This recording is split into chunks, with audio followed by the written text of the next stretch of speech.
আসসালামু আলাইকুম। আপনারা সবাই কেমন আছেন? আশা নয় বিশ্বাস সবাই ভালো আছেন।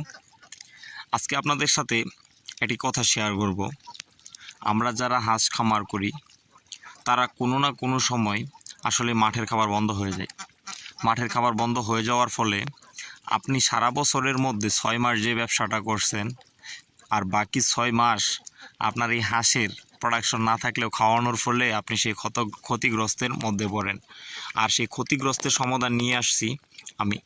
আজকে দেখেন, আপনি যে হাঁস খামারটার মধ্যে আপনার প্রোডাকশন নেই কিন্তু আপনি খাবার দিচ্ছেন, তাকে যে পরিমাণ খাবার দিচ্ছেন যদি অল্প পরিমাণেও দিয়ে থাকেন তাহলেও আপনার লস। কেন? আসলে তার কাছ থেকে আপনি কোনো বেনিফিটেড হচ্ছেন না। তা হাঁসের ডিম নেই, আপনি কি খাবার দিচ্ছেন? আসলে ঠিক সেই দূর সময়ের মধ্যে আপনি যদি হাঁসটার ডিম ধরে রাখতে চান, ভালো মানের একটা পুষ্টিকর খাবার দরকার। আমরা অনেকেই কি করি, ধান, গম, ফিড তিনটা একসাথে মিক্সড করি। মিক্সড করার পরে আমাদের হাঁসকে দিই। আপনি চিন্তা করে দেখেন তো, একটা ফিডের মধ্যে যেই উপাদানগুলো আছে সেই উপাদানগুলো কোনোটা উপাদান প্রয়োজন ছাড়া? অবশ্যই না, সবগুলো উপাদানই প্রয়োজনীয়।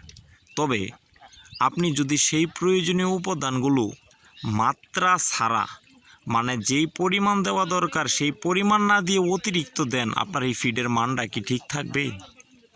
আপনার হাঁস তো প্রতিদিন একটা করে ডিম দেবে।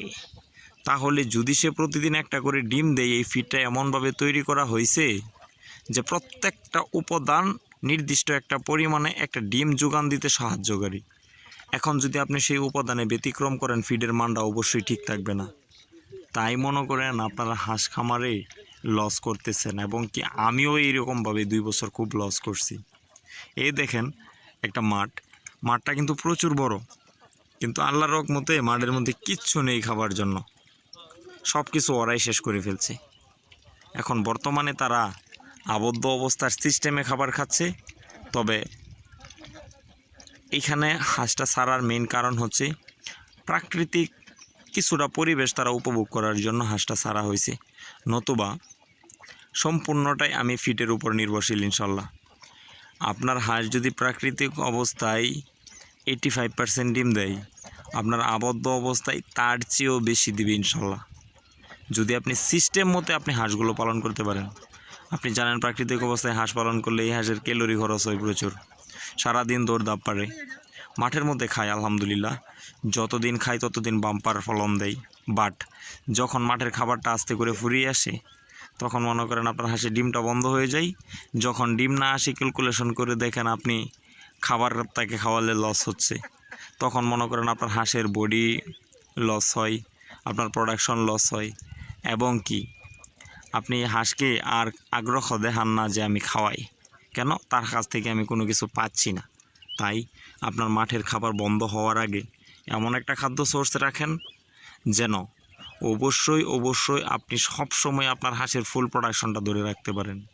হ্যাঁ, একটু সময় আছে। যেমন হাঁসের যখন পালক জারে তখন প্রোডাকশনটা একটু কম থাকে, তার মানে কিন্তু প্রোডাকশন বন্ধ থাকে না, আপনার লস হওয়ার মতো প্রোডাকশনে নামবে না। আর একটা জিনিস কি জানেন, আমরা হাঁসের 80% প্রোডাকশন ধরি। সেই 80% প্রোডাকশন ধরার মেইন কারণ হচ্ছে, আপনি হয়তো বা সিগন্যাল দিতে পারেন যে ভাই আমার হাঁস 100, 80%-এ 80টা ডিম আসে, 20টা ডিম যায় কোথায়? আর 20টা হাঁসে কি ডিম পারে না? আসলেই ভাই ওই যে পালক যারা, একটু এদিক সেদিক, বয়সের তারতম্য, একটু গ্যাপ নেওয়া, সেই সব কিছু মিলিয়ে ওই 20% হাঁসে ডিম তখন বন্ধ থাকে। আপনার এক হাঁসে ডিম শুরু করে আরেক হাঁসে একটু রেস্ট নেয়, এই সিস্টেম অনুপাতে 80-20 থাকে। যদি আপনারা সারা বছর হাঁস খামারে লাভ করতে চান, অবশ্যই আপনার হাঁসে মিনিমাম 80% প্রোডাকশন থাকতে হবে। হাঁসের ডিমের বাজার মূল্য ভালো, আপনারা অবশ্যই বর্তমানে আবদ্ধ অবস্থায় খুব ভালো ব্যবসা করতে পারবেন। আমি যেহেতু করে আসছি, আপনারা ভালো একটা ফিডের উপর নির্ভরশীল হন। ফিডটা একটু কম টাকার মধ্যে পরিপূর্ণ একটা ফিড দেন, যেই ফিডটার মধ্যে একটা ডিম উৎপাদন করতে যে উপাদানগুলো প্রয়োজন সবগুলো উপাদান বিদ্যমান থাকে। যেমন লাইমস্টোন, এনজাইম, মিথিওনিন, ডিসিপি, এক formula, lysine, toxin blender, layer premix, শুটকি, ভুট্টা, কুড়া, আটা, সয়াবিন মিল, গমের ভুসি, খুদ, খৈল, লবণ সবগুলো উপাদান মিলিয়ে আমার 18টা উপাদান দিয়ে আমি একটা খাদ্য তৈরি করি।